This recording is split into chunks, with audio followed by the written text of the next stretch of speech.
Okay, good morning. It's Sunday, June 14, and I'm Giorgio Magnanensi. I'm music instructor at Vancouver Community College, and I'm here today with Adrian Avendaño, who's students at VCC and a drummer and a musician, and we just have a little chat interview to see how we're doing, and yeah, just a very nice meeting with a friend and a student that unfortunately I don't see for a few months given the situation. Hey, Adrian, how are you doing? Hey, Giorgio.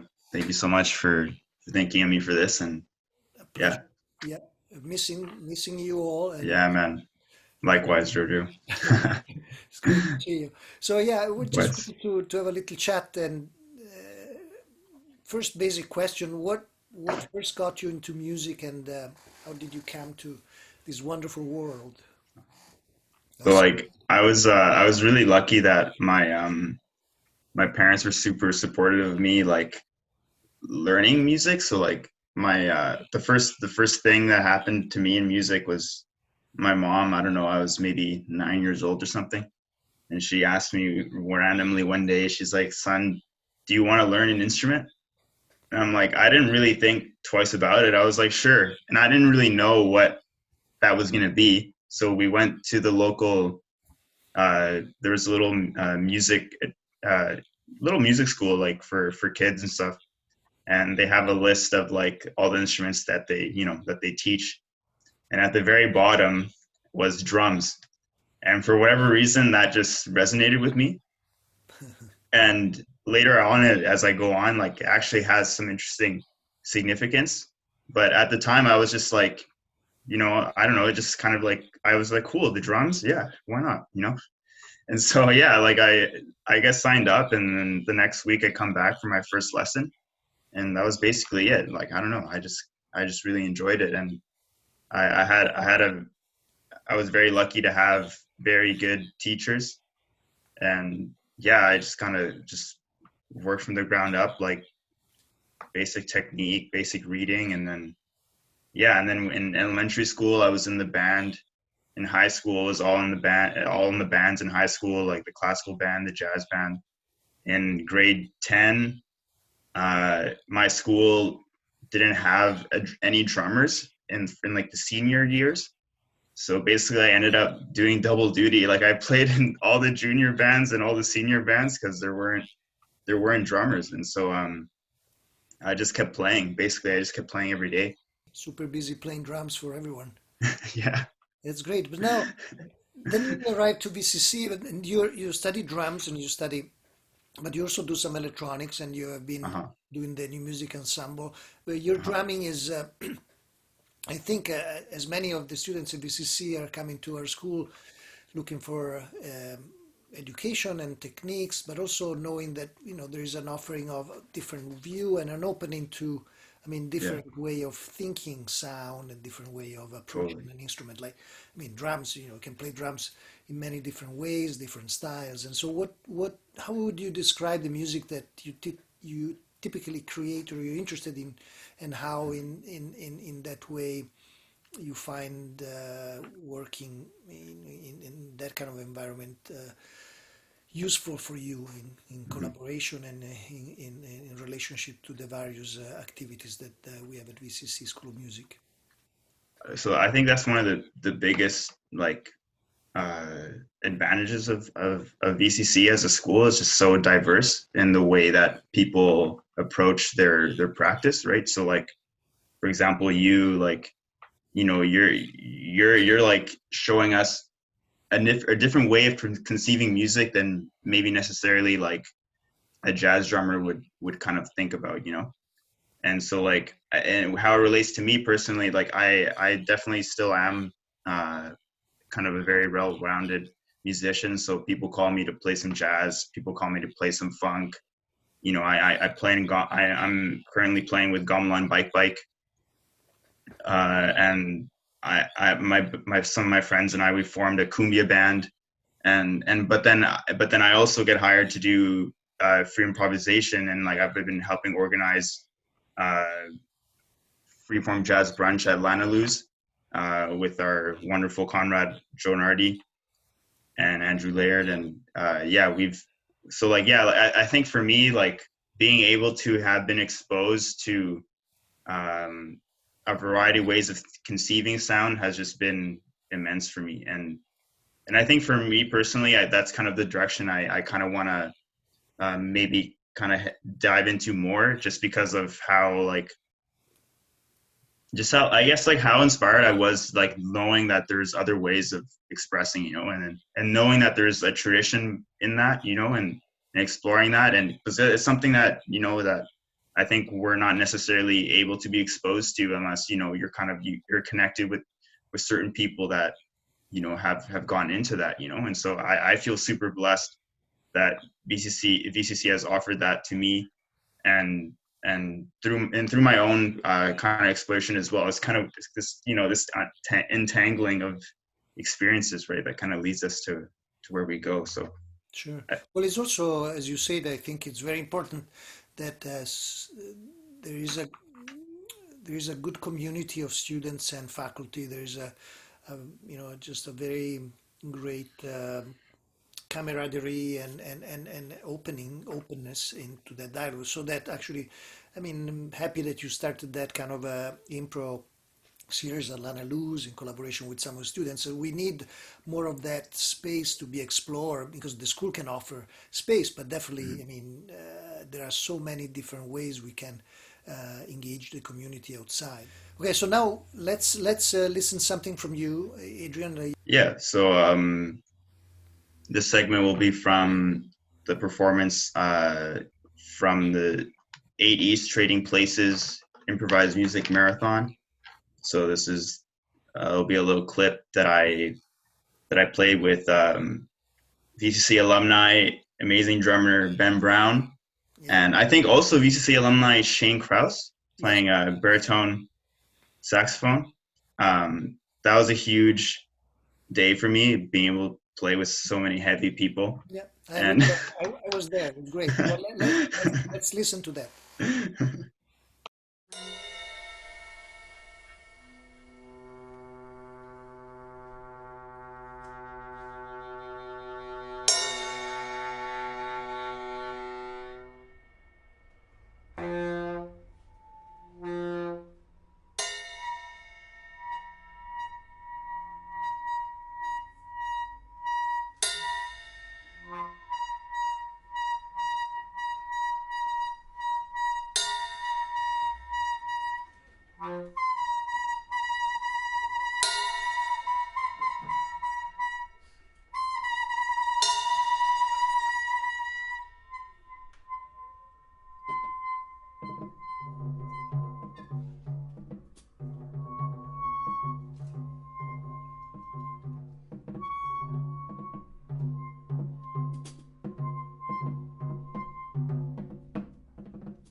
Just a very maybe specific question in regard of this particular moment. How do you see the role of sound and music creativity in this particular moment? I mean, that kind of a reveal this kind of fragility of our state of being.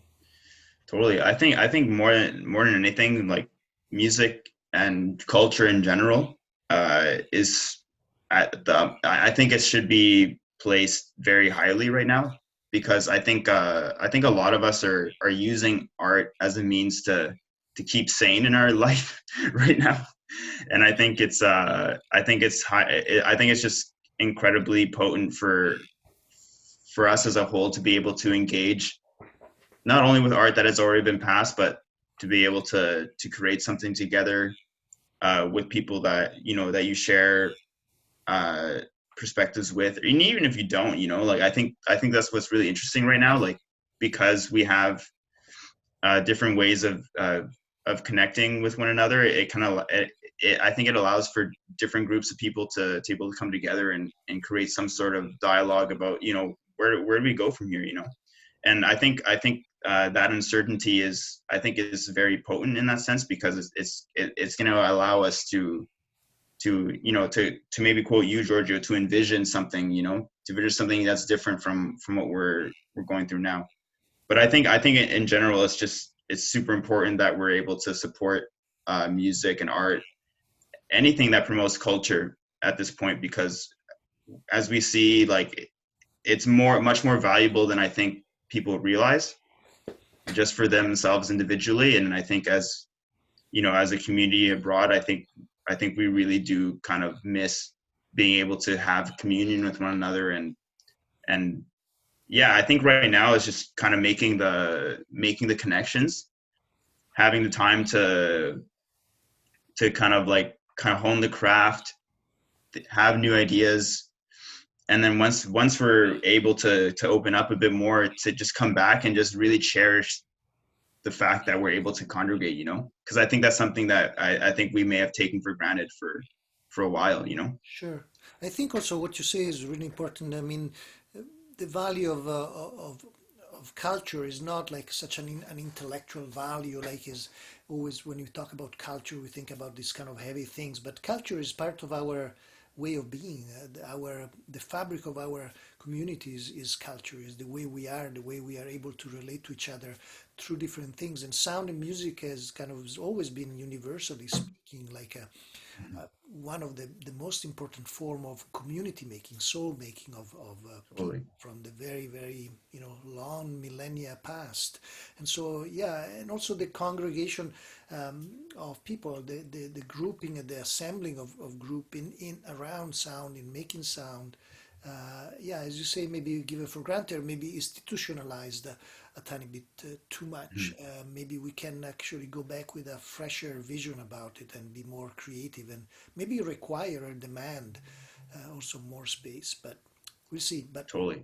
definitely agree with what you say.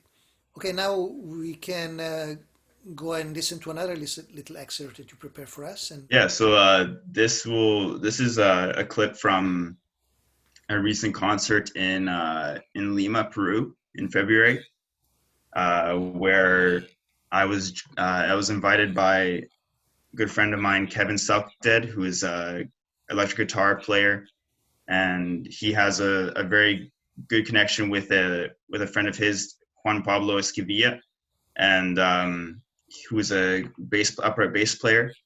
And we were invited to perform in this event that was showcasing, or was bringing together rather, improvising musicians and visual artists, so doing live visuals.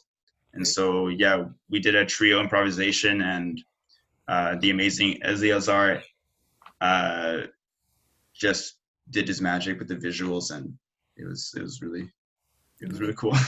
fantastic. Let's see and listen to that. Thank you.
great to talk to you. And then the very last question: what's next for you in terms of long term or short term? From now on. And in terms of what's next for me, like I I think I'm kind of looking a little bit long term. I think kind of in the short term, I'd like to just continue kind of exploring what I have here, practicing, but I think the long term, I'd really like to be able to kind of bridge the gap between um, kind of my background, say like, because I before studying music, I studied forestry technology, and that kind of opened up a whole different kind of universe, right, with its own set of challenges and perspectives. And so I think for me, it's trying to bridge the gap between those two worlds and potentially have something where I can take from these two things and kind of bring them together through drumming. And I'm also just really interested in just like open source technology, software and hardware specifically, and just learning more about what is possible in that realm and how I can use that to augment my drum set playing, my electronic music making, and yeah, and just kind of just keep up with what we are able to do nowadays, right? Because I think that's really important. Because yeah, like I mean, it's good to be able to go back and like learn from history and I mean it's fundamental, right? But I think we also have to be able to take advantage of what we are able to do now today, Absolutely. 2020, right? Yeah, So I think for me that's kind of like my trajectory. I'd really like to be able to kind of be at this forefront, so to speak, of great, what we're able to do now. great. Well, that's actually a very nice ending of this conversation. Hopefully, we will have a continuous strength in looking forward and for a future, better future. And in spite of the kind of tragic situation which we are and heavy days, Totally. we're going to come out from this with some renewed energy. But I want to thank you very much for taking the time to talk with me today, and I Yeah. really hope we'll see each other soon at VCC. Hmm. Yeah, so take care, Yeah, and you too, Giorgio. we'll see Thank you you so soon. much for having me. Thank you. Bye. See ya.